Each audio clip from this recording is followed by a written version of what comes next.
Today, I'm not talking about history so much as vision. All of us who live here are influenced and impacted by the remarkable landscapes and forests of the Pacific Northwest. For some, it's a spiritual experience. This place is alive. It speaks. It vibrates.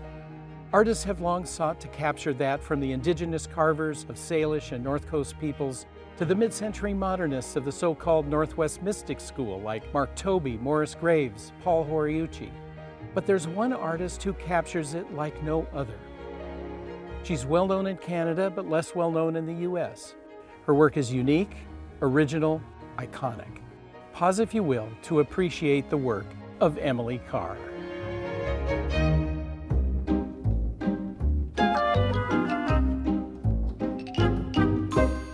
Emily Carr was born and raised in colonial Victoria, British Columbia. She lived from 1871 to 1945 and spent most of her life there, although she studied art in San Francisco, London, and Paris. Her work was heavily influenced by the art she encountered: the poles and figures of First Nations people, the Fauvists of Europe, French Impressionists, and German Expressionists. Carr was eccentric, often worked in solitude. She was a female artist in a profession that was male-dominated. For a time, she supported herself running a boarding house. She walked around Victoria with a pet monkey and assorted other pets in a baby carriage. She said her hometown folks were surprised that her years in London had not turned her into a proper English lady. She had an artistic style that was unique. Her work has been seen through the critical lenses of feminism, colonialism, Canadian nationalism, romanticism. She became well known in Canada for her paintings and for her writing, which had a very specific focus: the damp forests of Vancouver Island. And late in life, from her 50s to her 70s, she entered a phase that was especially powerful. No one has captured the Cascadian trees, forests, and skies like Emily Carr. As artist Georgia O'Keeffe is to flowers, Carr is to our trees. We now know, as science has shown us, that forests are vast, connected communities that communicate, that cooperate, that can listen, smell, and perhaps even think. They have networks of fibers and fungi, a way of sharing resources like water and sunlight. But before these discoveries, Carr intuited that web of life and captured it on paper and canvas in her own unique way. She wrote, "I am always asking myself the question, what is it that you are struggling for? What is that vital thing the woods contain, possess, that you want?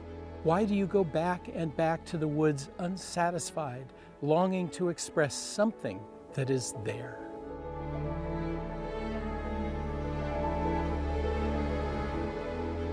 Her red cedars undulate with life like living muscle.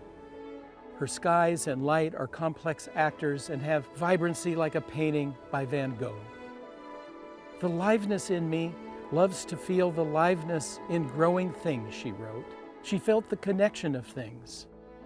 A biographer, Doris Shadbolt, wrote that Carr had managed to, quote, "hang on to a vestige of primal spirit affinity with all the forms of creation." She said Carr had created a Pacific mythos. Maybe you or people you know also feel that connection. When you walk through the rainforest, when you slog through a wetland skunk cabbage, when you watch the clouds shifting, cloaking, and parting through the day. Many of us feel it, but Carr painted it.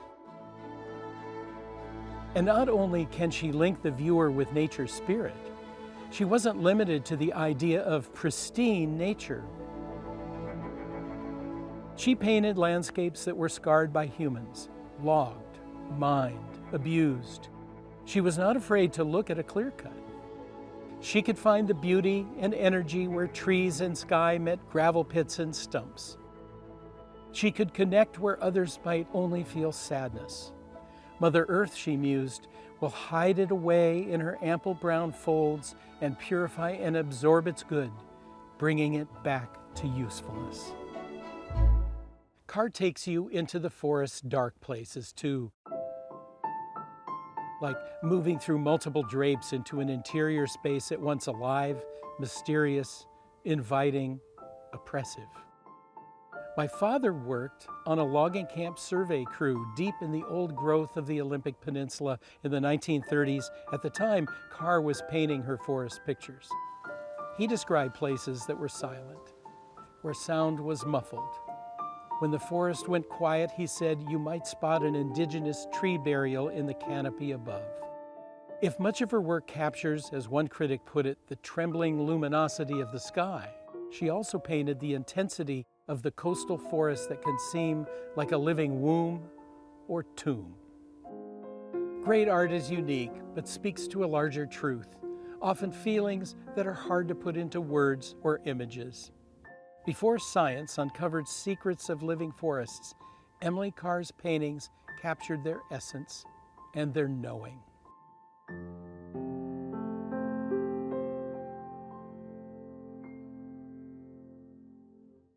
Hear more about this episode on the Mossback podcast.